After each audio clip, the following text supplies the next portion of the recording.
দাঁড়ান দাঁড়ান, ভিডিওটা স্কিপ করবেন না, একটা দরকারি কথা বলবো। আপনারা কি হাউসওয়াইফ আমার মতো? আমি কিন্তু হাউসওয়াইফ, গৃহবধূ। আমরা আমাদের স্বাস্থ্যের সঙ্গে খুবই একটা ক্ষতিকর জিনিস করে ফেলি। যেমন আমি বিশেষ করে আগে সকালবেলাতে উঠেই চা আর বিস্কুট খেয়ে নিতাম।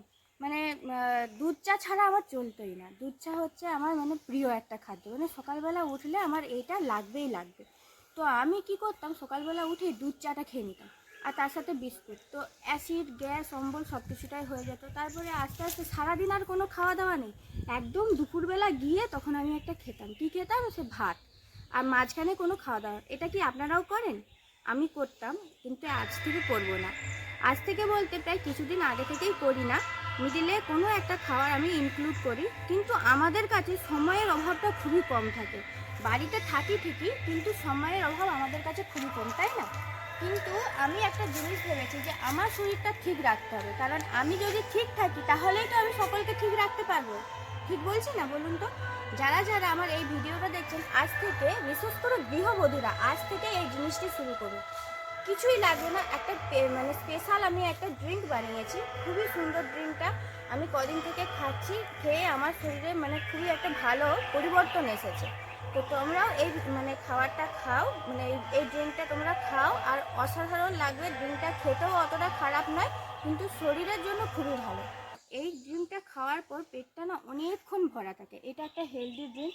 আপনারা যদি এই ড্রিঙ্কটা খেতে চান তাহলে ভিডিওটা কমপ্লিটলি দেখুন, তবেই বুঝতে পারবেন যে হ্যাঁ সত্যি এটার মধ্যে কি আছে। তো এটার মধ্যে আমি অনেক কিছু জিনিস ইনক্লুড করেছি। আপনারা চাইলে কিছু জিনিস যেটা বাড়িতে থাকবে সেটা দিয়েই বানান। দুধটা তো সকলের বাড়িতেই থাকে, আর দুধ যদিও না সহ্য হয় তাহলে জলটাই ইনক্লুড করুন, আর একটা মেন বিশেষ ফল এনে ঘরেতে রাখুন। দেখবেন অসম্ভব আপনারা উপকার পাচ্ছেন। তাহলে দেখে নিই, চলুন কীভাবে আমি রেসিপিটা বানাচ্ছি। কিছুই করতে হবে না, শুধু ব্লেন্ড করবেন, গ্লাসে ঢালবেন আর খেয়ে নেবেন আমার মতন, এরকম অসাধারণ টেস্ট। ছেলে মেয়ে সকলে বাড়ির এটা খেতে পারেন। আমি রাত থেকে এই কয়েকটা আমন্ড, 5-6টার মতন আমন্ড, 5-6টা কাজু, বেশ 10-12টার বেশি কিশমিশ নিয়েছি, আখরোট, আর নিয়েছি কাঁচা ছোলা।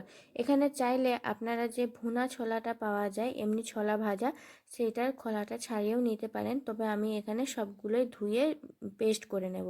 এই কাঁচা ছোলাটা বেশি শরীরে এনার্জি দেয়, সেই জন্য আমি কাঁচা ছোলাটা ইউজ করলাম। আর দিলাম এখানে 1 গ্লাসের মতন দুধ। তো আমার মিক্সির জারের উপরে ঢাকনাটা নেই, তাই জন্য আমি অন্য একটা প্লেট ঢাকা দিয়ে করে নিলাম। আর নিলাম 2টো কলা, তারপর ব্লেন্ড করে নেব। আর নেব এটা মধু, এটা একদম অর্গ্যানিক মধু, একদম মৌমাছির চাক থেকে আনা, আমাদের গাছে হয়েছিল, সেই মধুটা ইউজ করলাম। আপনারা চাইলে ডাবরের মধুটাও ইউজ করতে পারেন, বা অন্য কোনো ব্র্যান্ডের হলে নিতে পারেন। তো এখানে আমি দুজনের জন্য 2টো গ্লাসে, আমার হাজব্যান্ড আর আমার জন্য আমি বেড়ে নিয়েছি। এখান থেকে আমার ছেলেটাও খেয়ে নেবে। তো এভাবে বানিয়ে নেবেন। তাহলে দেখলেন তো কিভাবে হেলদি ড্রিঙ্কটা বাড়িতেই বানিয়ে নিলাম। আপনারাও যান, বাড়িতে গিয়ে এভাবে হেলদি ড্রিঙ্কটা আজ থেকেই শুরু করুন। সকালবেলা খালি পেটে খেতে পারলে খুবই ভালো, না হলে না খেতে পারলে ওই প্রথমে র চা খেয়ে নিন, তারপরে তবে সকালবেলাটা দুধ চাটা খাওয়া ত্যাগ করুন। সকালবেলা দুধ চাটা খেলে কিন্তু শরীরে অনেক রকম অসুবিধে চলে আসে অল্প বয়সেই, তাহলে আর দুনিয়াটা দেখতে হবে না, মারা যাবেন। সোজা কথায় আমি একটু স্পষ্ট কথায় বলতে ভালোবাসি, তাই স্পষ্টভাবেই বললাম।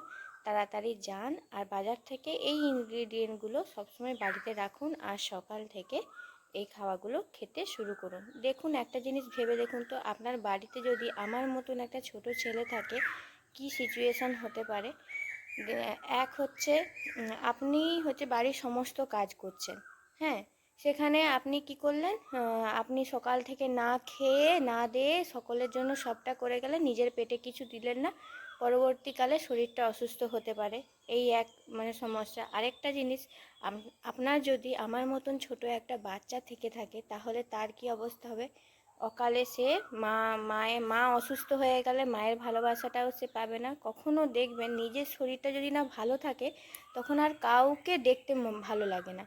আমার সে একই ক্ষেত্রেই হয়। আমার যখন শরীরটা খারাপ থাকে, তখন কিন্তু আমার ছেলেটাকেও আমাকে ভালো লাগে না। যখন এসে মা বলে, ধুর তুই ছাড় তো, পরে আমার সঙ্গে করবি, কথা বলবি, আমরা এরকম বলে দিই তো। এটা নিশ্চয়ই সব ক্ষেত্রে, সব মেয়েদের ক্ষেত্রেই হয়। খুব কম সংখ্যক মেয়েই আছেন যারা এই জিনিসটা উপলব্ধি করতে পারেন না। কিন্তু আমি মানে ছোটোবেলা থেকেই বলতে পারেন, কিংবা আমি যখন একটু ম্যাচিওর হয়েছি, যেমন যখন নিজে থেকে নিজে অনেক কিছু কাজ করতে শিখেছি, হ্যাঁ, তখন থেকে আমি এই জিনিসটা উপলব্ধি করেছি। তো আপনাদের কাছে এটাই অনুরোধ, আপনারা নিজের হেলথটাকে আগে ঠিক রাখুন, সুস্থ থাকুন। আমার আরও রেসিপি দেখার জন্য হাউসওয়াইফ রিয়াটাকে সাবস্ক্রাইব করতে ভুলবেন না। আসছি আরও একটি ভিডিও নিয়ে। আপনারা যদি কোনো রেসিপি দেখতে চান কিংবা জানতে চান, বা কোনো হেলথ ড্রিঙ্ক সম্পর্কে আরও কিছু জিজ্ঞাসা করতে চান, তাহলে অবশ্যই কমেন্টে আমাকে লিখে পাঠাতে পারেন। আসছি আরেকটা ভিডিও নিয়ে। টাটা, ভালো থাকুন আর সুস্থ থাকুন।